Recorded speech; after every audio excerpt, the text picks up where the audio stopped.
Durante esse momento que estamos vivendo, as práticas educacionais elas devem ser conduzidas de acordo com a configuração familiar.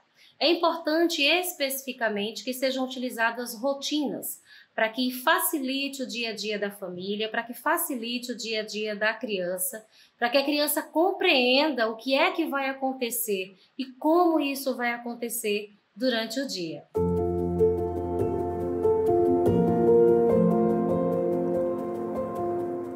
Uma coisa bastante importante que a gente não pode esquecer é que nesse momento o processo educacional da criança ele não pode parar.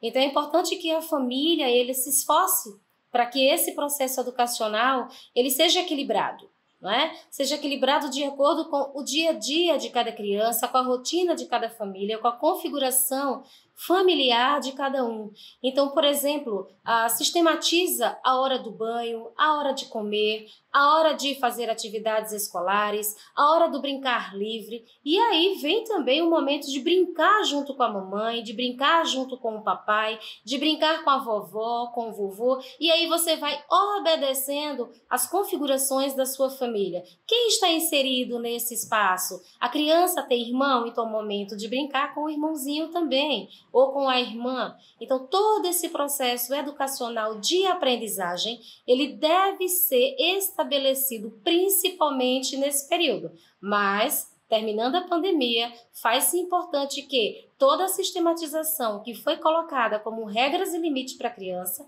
ela tenha um segmento.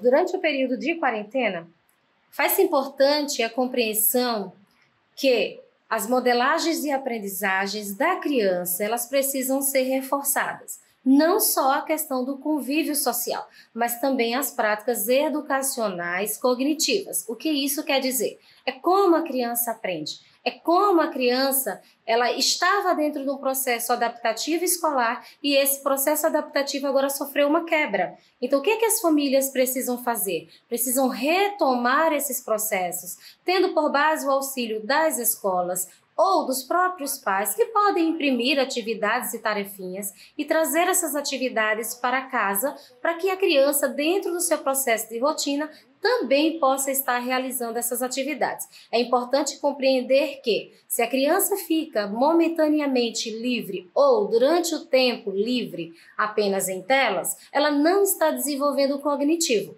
Ela vai estar quietinha, ela vai estar prestando atenção a um desenho, a um filme, mas o desenvolvimento cognitivo dela não vai estar acontecendo. Daí a importância de que essa atividade seja reforçada durante esse período. Sem se falar que, quando ela volta para a escola, ela vai ter todo o processo de rotina escolar restabelecido. Então, por isso a importância de se manter uma rotina domiciliar, para que a criança ela não se desabitue da regra, do limite, dos horários.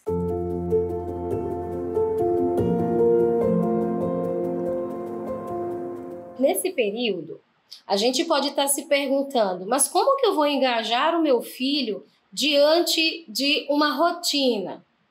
Olha, a nossa dica especificamente é que essa rotina ela seja escrita de fato, que ela seja colocada em um espaço dentro da casa que pode ser o quarto da criança, que pode ser a sala, o que você acha mais conveniente. Se você tem um cantinho em que a criança faz as atividades, que nós chamamos de cantinho pedagógico, você pode disponibilizar essa rotina. A rotina ela pode ser escrita ou ela pode ser utilizada através de figuras ou imagens.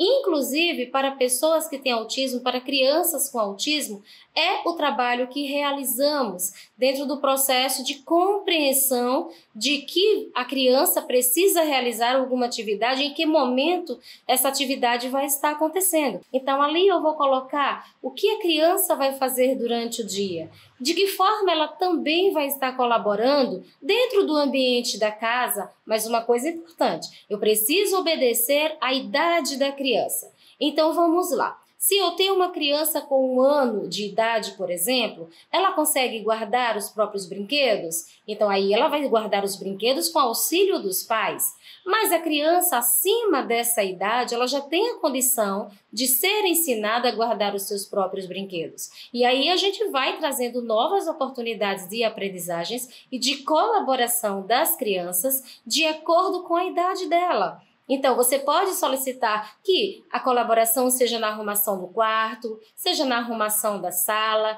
Dessa forma, você vai ter uma criança que está sendo ocupada durante o dia e não vai estar trazendo para si a necessidade de atenção constantemente dos componentes da família. Então, quando cada um desempenha o seu papel específico, automaticamente isso vai acontecendo de forma mais natural. Então, o dia vai acontecendo de forma mais leve, de forma menos apreensiva. A criança tende a diminuir o seu processo de ansiedade, porque ela vai saber exatamente o que vai acontecer naquele dia, exatamente o que vai acontecer com ela e o que vai ser divertido para ela. E aí vem também as questões de compensações. Você pode utilizar esse processo de compensação, de repente, vamos fazer um bolo com a mamãe, vamos ajudar o papai aqui em alguma coisa. Você pode trazer isso para que a criança se sinta estimulada.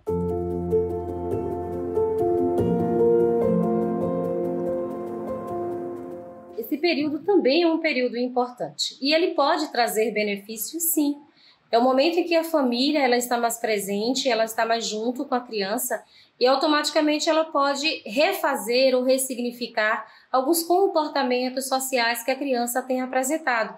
É o momento em que você vai observar o teu filho, que você vai ressignificar, que você pode conduzir a forma como o teu filho se comporta diante da sociedade, quer seja a sociedade família, quer seja a sociedade escolar, quer sejam com os amiguinhos. Então é um momento em que vai ter mais interação social familiar, em que o ambiente ele vai estar propício a mais carinho, a mais atenção, a mais amor e trabalhando em cima de uma rotina. É possível sistematizar todo o dia de uma criança e não só da criança, também dos adultos.